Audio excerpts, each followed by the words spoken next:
Um levantamento do Ministério da Educação mostra que 8 em cada 10 professores já viram ou sofreram algum tipo de violência nas escolas. Aqui, no Rio Grande do Sul, o número de agressões a professores da rede estadual impressiona. É a nossa reportagem especial, a primeira hoje, reportagem semanal, toda semana uma matéria especial sobre esse assunto que interessa a todos nós que somos pais, professores e também alunos. Reportagem especial hoje com Luciane Coleman. 24 de outubro. Uma professora é agredida pela irmã de um aluno suspenso. Eu caí no chão e ela continuou me dando pontapé, soco, chute. Alguém tirou ela de cima de mim. 31 de outubro.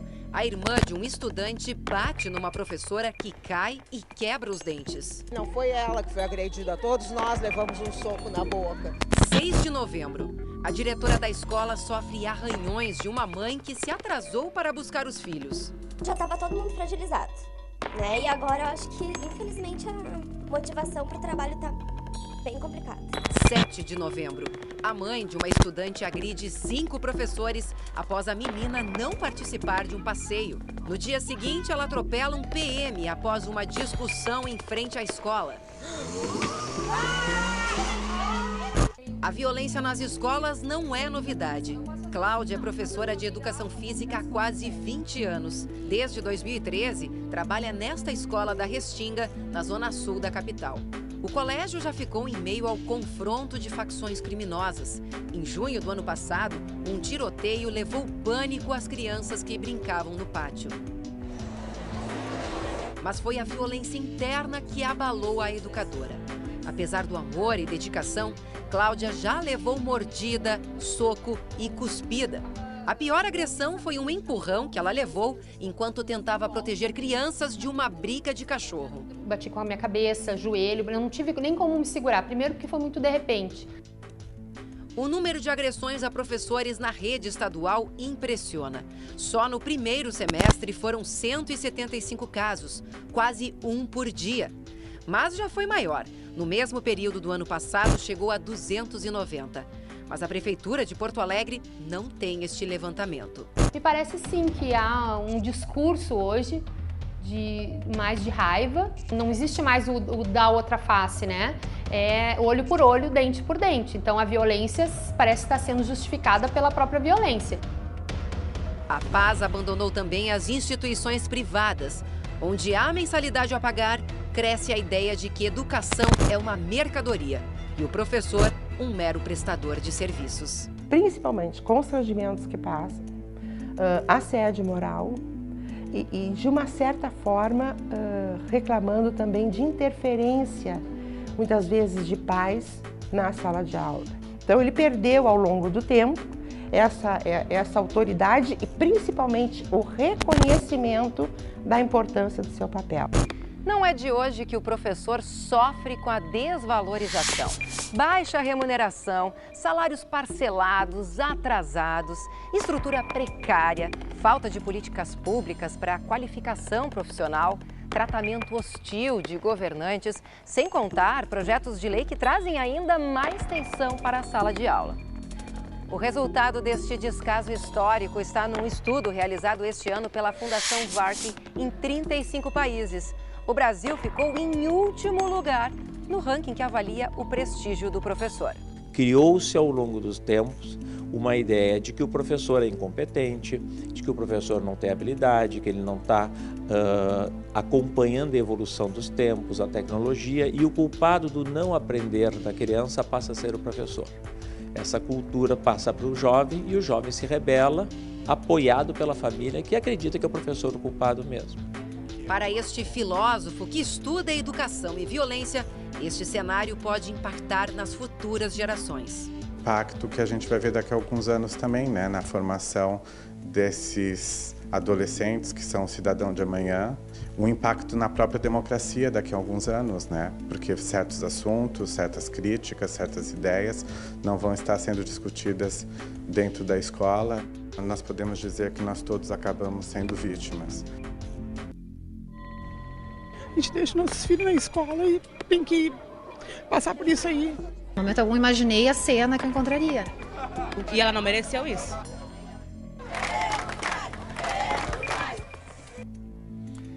Meus amigos, os vídeos da campanha Violência nas Escolas, Todos Somos Vítimas, serão exibidos na nossa programação. O primeiro deles será apresentado hoje no intervalo do SBT Brasil.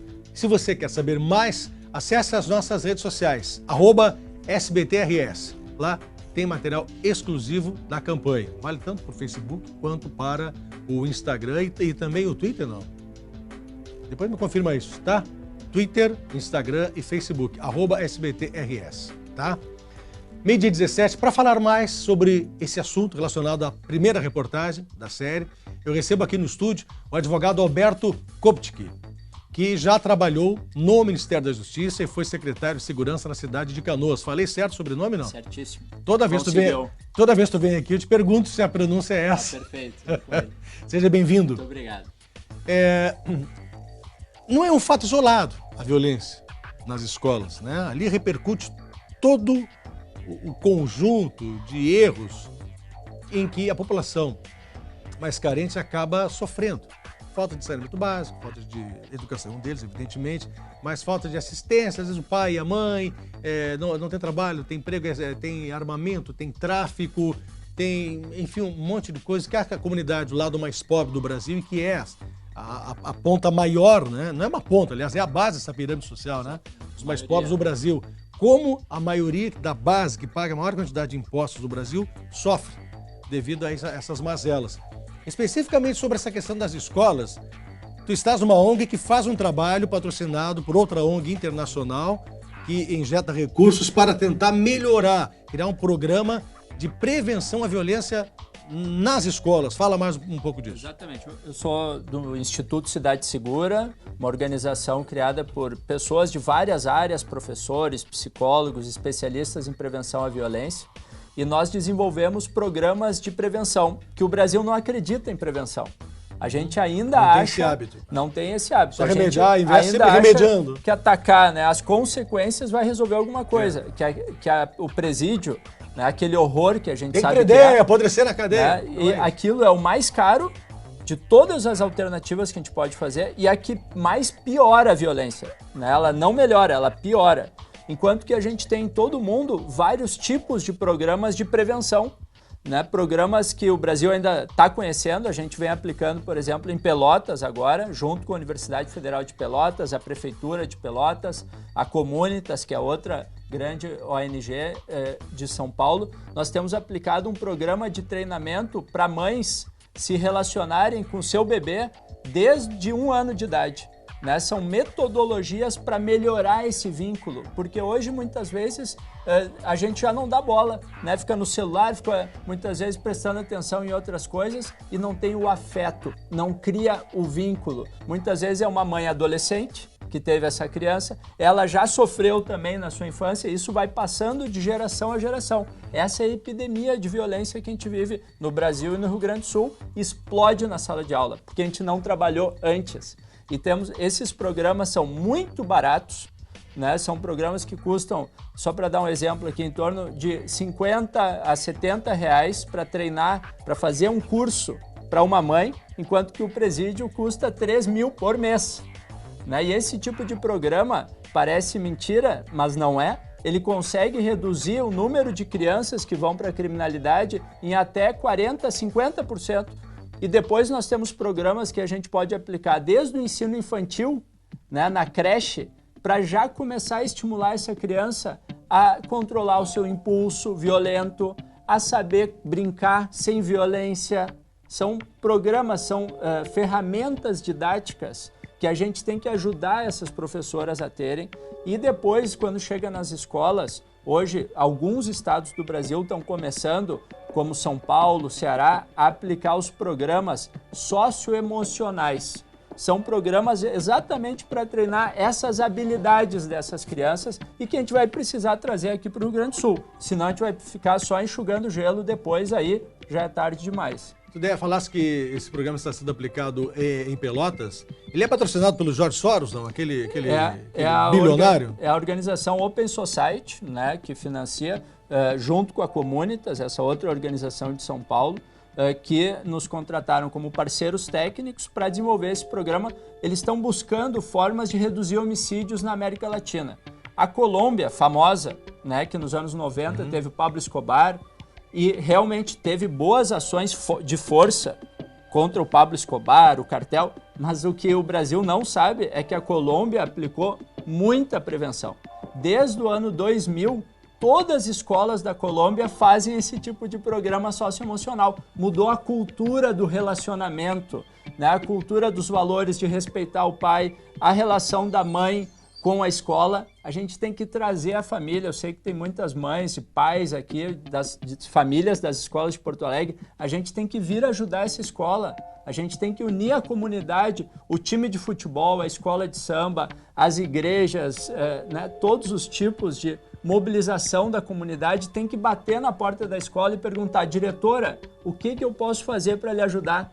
Podemos fazer uma feira, uma atividade junto, uma roda de conversa para diminuir essa pressão que passa de geração em geração e explode só com a professora na sala de aula. A gente tem que unir forças da sociedade para conseguir virar esse jogo, e a escola é o grande jogo, né? A escola é o campo de futebol dessa partida que nós temos que jogar. Falando sobre isso, eu li uma pesquisa uma vez relacionada ao sistema penitenciário gaúcho, nas cadeias do Rio Grande do Sul, dizendo que 8 em cada 10 presos nunca tinham praticado um esporte coletivo.